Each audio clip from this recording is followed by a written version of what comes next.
One thing I would like to talk about is a topic which is very dear to me, and it's about how to deal with emotions which arise by people not being able to listen to you. So what helped me a lot was to understand where these feelings are coming from, but also most importantly to understand why people are not able to listen to you. So there was a very interesting situation today at the ashram. I haven't slept the whole night. I just couldn't sleep, and I had strong insomnia. There is something happening right now with me in my body, and I don't know what it is. It is the feeling that I lay down and I just can't sleep. It's like this energy is just keeping me awake, and sometimes I've been taking sleeping tablets and that wouldn't work, so I took double or 3 times the dosage sometimes and still had troubles to fall asleep. But I'm taking Ayurvedic sleeping tablets, so they're not so strong. Probably because if I would take chemical tablets, I would just doze off. So with this lack of sleep, I went to this meditation practice today. And there was this girl which was there, and I really liked her. She has like a really beautiful energy, and we were always like, oh, Om Namah Shivaya, as we say here. And then today, when we were walking out, she was also in the course.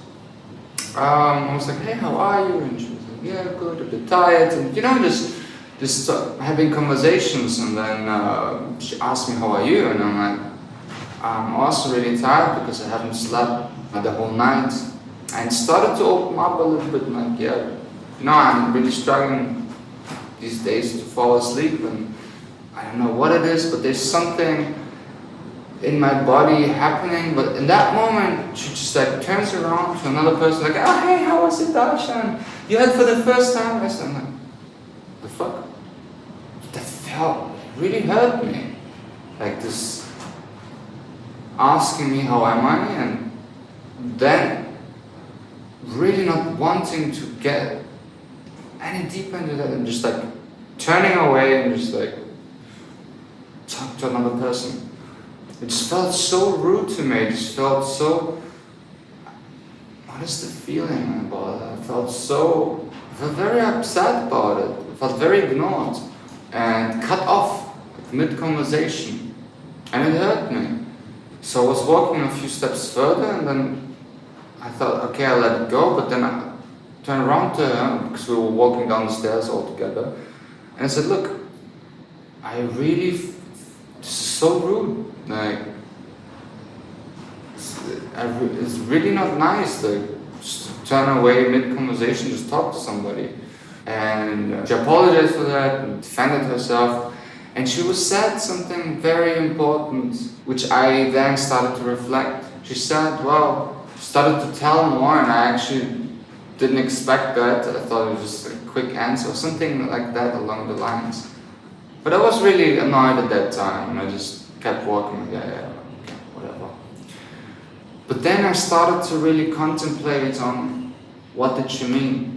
And I think this is a very important key point when it comes to communication and understanding where people are, and that their actions, they're really not meant against you, even though it might have felt to me in that moment, and I felt very hurt by it, by sharing and opening up feelings and then just being cut off, and just like the attention's at somebody else, and as if my feelings are not being validated or whatever I'm going through. And it might have been that, we didn't know each other. Actually, don't even know each other at all. We always spoke briefly, hey, here, this and that. But it is something that I have noticed actually in this ashram, and not just here, but also in many different places, that when people ask you, how are you, they don't really mean, how are you?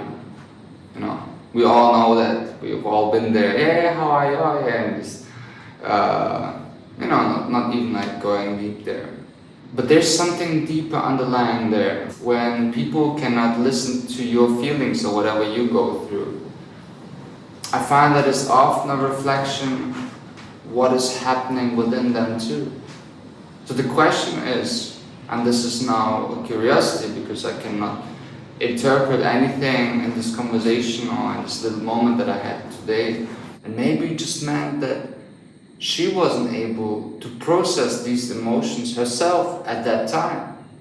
Maybe she was going through her own stuff. I don't know that, and I cannot know that. But I can try to find empathy in a way so I can let go of these feelings which get stuck within me. Maybe her cup was just full and taking on other emotions from me at that time was just overflowing that cup. Because if somebody else tells you their feelings and you're uncomfortable with that, that is a reflection of you.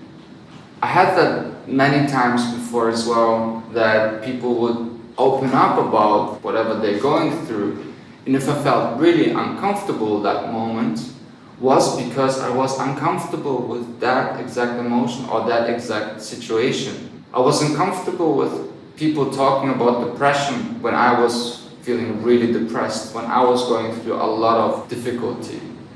I was uncomfortable with people talking about anxiety when I felt anxious myself, because I felt like my cup is already full, and if somebody is pouring in even more into your cup, even though it's full already, it's just like overflowing and you get uncomfortable and you just want to get out of this situation.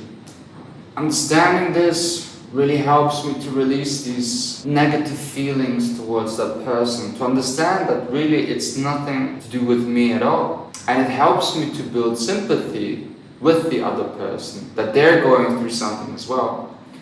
And of course, it could have been communicated better, right?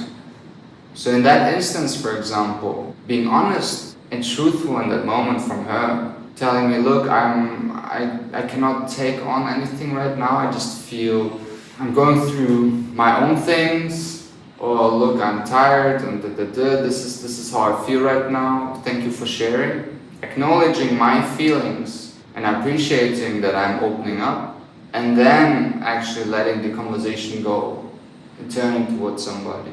That would have been a very different outcome, because then I would have felt that my feelings are valued, that I'm being seen, and that the way I am is good. And this is something that has happened to me many times before in my life. Endless times. And I would take it very personal. I would be like, oh, so I shouldn't share, or so I shouldn't open up to people, and would close off because it hurt me, and I would close off my heart more and more. And since a teenager, I really tried to toughen up. I tried to be a tough man, because the world around me just showed me that I am too sensitive, that I feel too much, and I just felt misunderstood, and I felt as if it's wrong to be this way because everybody else seems to be different. Now with the years, and especially after all my heart problems, I understood that the only difference between me and these kind of people who cannot express their feelings, it's just their expression. But we all have the same feelings, we all feel the same as well. Maybe not in the same quantities, maybe we don't get triggered by the same things, but at the end we all want to be loved. And my love language is to be understood. I need to feel safe and feel understood in order for me to feel loved. So yeah, I hope that makes sense and helps some of you sensitive beings out there to express their truth, to express their emotions. Stay true to their heart, because that's how we can build together a beautiful world where people communicate from heart to heart to each other. Om Namah Shivaya.